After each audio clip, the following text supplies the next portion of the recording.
Je m'appelle Jean-Noël Fély, je suis un des 3 cofondateurs de Balthazar et j'en assure aujourd'hui la direction générale.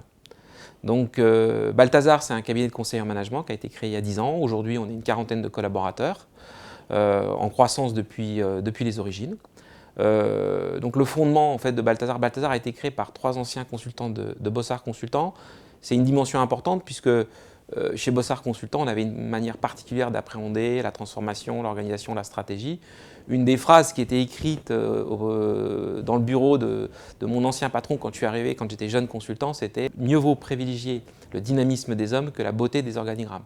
Donc c'est quelque chose qui nous est resté, c'est-à-dire de comprendre en fait la dynamique d'un système, la dynamique des organisations et d'une entreprise, de façon à ce qu'elle puisse se développer et rayonner sur son marché.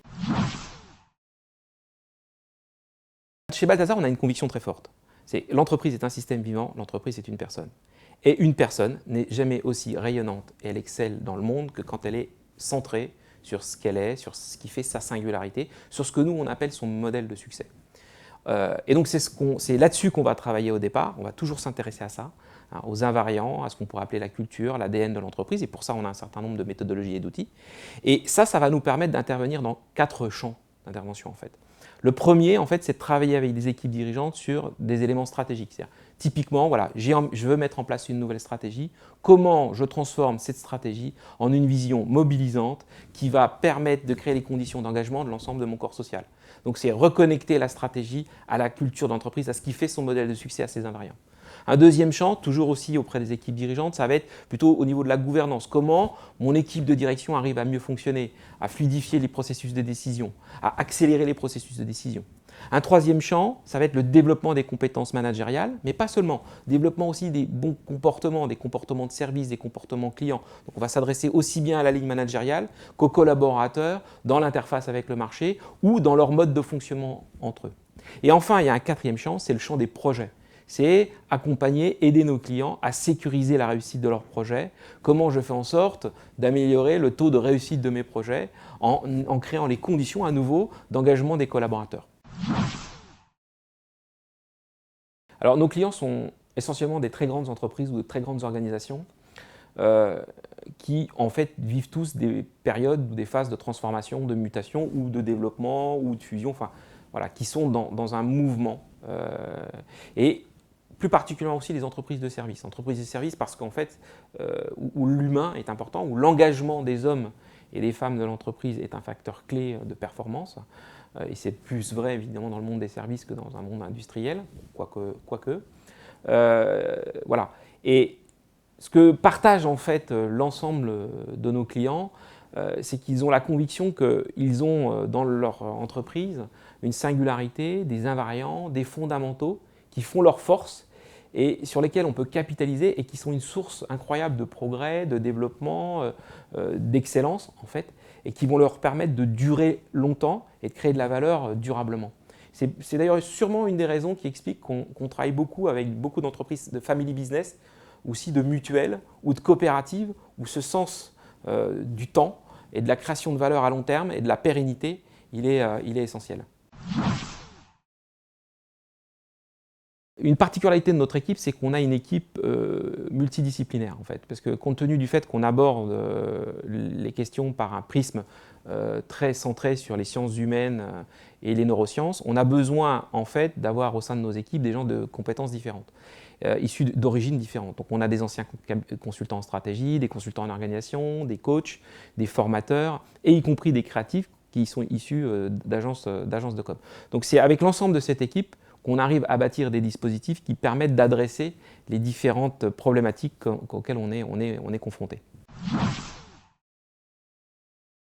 On a développé au sein de Balthazar, notamment via nos laboratoires, en fait un certain nombre d'outils qui sont des outils propriétaires.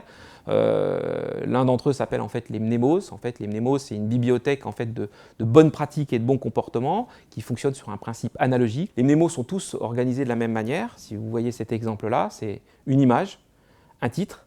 En fait, c'est une analogie. C'est un peu comme les fables de La Fontaine. Les fables de La Fontaine, c'est les choses qu'on a tous le plus retenues. Donc c'est le même modèle en fait. Et donc celui-là s'appelle le foie gras et le boulanger.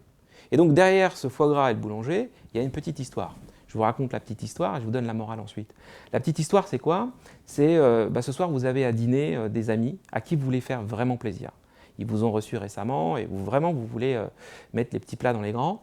Et il se trouve que vous avez du foie gras que vous avez ramené du sud-ouest. Il se trouve que vous avez aussi du bon vin à la cave. Il vous manque juste le pain. Alors vous décidez de descendre dans la boulangerie et vous allez demander à votre boulanger: bonjour monsieur le boulanger, je voudrais du pain de mie. Le boulanger vous répond: oui monsieur, et il vous dit: voilà, ça fera 1 euro. Vous lui donnez 1 euro, vous prenez votre pain de mie. Maintenant, imaginons une autre scène. Vous allez voir un autre boulanger, celui qui est un peu plus haut, en haut de la rue. Et ce boulanger, lui, il est un peu différent du premier. Il vous pose une première question. C'est pour accompagner quoi? Et vous lui dites: c'est pour accompagner du foie gras. Et il vous pose une deuxième question. C'est à quelle occasion? Ah bah je reçois des amis, j'ai vraiment envie de leur faire plaisir. Et à ce moment-là, le boulanger vous dit: j'ai un truc super pour vous. Est-ce que vous avez déjà essayé le pain d'épices? Ah non, le pain d'épices avec le foie gras, vous allez voir, c'est merveilleux, vos amis vont adorer. Ah ben je prends. Ok, ça fera 5 euros. À votre avis, dans quel cas et le boulanger et le client seront le plus contents? Dans le deuxième, bien évidemment. Et c'est quoi la morale de l'histoire? La morale de l'histoire, c'est qu'en posant 2 questions, le boulanger, en fait, il est remonté à la vraie problématique, au vrai enjeu du client. L'enjeu du client, c'est pas d'acheter du pain de mie, ça c'est juste un besoin qu'il formule lui-même. Le vrai enjeu, c'est qu'il veut faire plaisir à ses amis. Et pour faire plaisir à ses amis, il est prêt à payer la valeur ajoutée que lui apporte le boulanger, à savoir le pain d'épices. Donc vous voyez, ce mnémo, c'est une manière très simple de poser un comportement qui en matière commerciale est très important, mais pas seulement qu'en matière commerciale, qui est de remonter aux enjeux par le questionnement. Alors maintenant que je vous ai dit ça, je suis sûr que si on se revoit dans 6 mois et que je vous parle du foie gras et du boulanger, vous saurez exactement à quoi ça fait référence. Et avec ça, vous pouvez construire un langage commun dans les entreprises, auprès d'équipes de vente, auprès d'équipes managériales, et construire un langage qui est un langage codé, qui permet de partager les bonnes pratiques et les bons comportements. Voilà ce que c'est un mnémo. Et comme ça, on en a maintenant plusieurs centaines en catalogue. Et bien entendu, on est même en mesure d'élaborer des référentiels de ce type-là qui sont sur mesure pour les entreprises, avec leur charte graphique et leur manière en tenant compte de leur culture et de leur manière de faire les choses. On pense que seules les expériences transforment. Donc pour que les dirigeants comme les collaborateurs s'approprient un certain nombre d'éléments, prennent conscience d'une problématique et rentrent véritablement dans le sujet et le digèrent, parce qu'en fait, quand on parle avec des PowerPoint, on parle juste à la tête. Or, si on veut créer le mouvement, il faut être capable de digérer. Et c'est une question d'estomac. Et l'estomac, c'est l'expérience. Seule l'expérience compte, parce qu'il faut que ça soit aussi émotionnellement ressenti. Et donc pour ça, on a besoin de faire vivre des expériences aux gens. Donc nous, en fait, en permanence, comment on se voit bâtisseur, en fait, créateur d'expériences multiples, diverses. Ça peut être une expérience lors de séminaires, de formations, de réunions, d'ateliers de travail. On utilise beaucoup le format atelier. En fait, il n'y a pas d'engagement sans liberté. Les entreprises qui utilisent comme modèle les principes d'obéissance, de coercition, de contrainte, elles génèrent de l'obéissance, elles ne génèrent pas de l'engagement. Or aujourd'hui, ce qu'on attend des individus, des collaborateurs, c'est justement qu'ils mobilisent leur intelligence, qu'ils mobilisent leur créativité, leur prise d'initiative. Ça nécessite de l'engagement. Avec l'obéissance, on est très très limité par rapport à ça.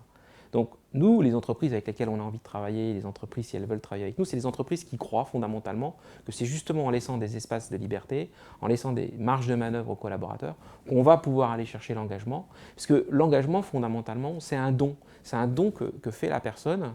Et elle le fait pourquoi? Parce qu'elle s'engage librement.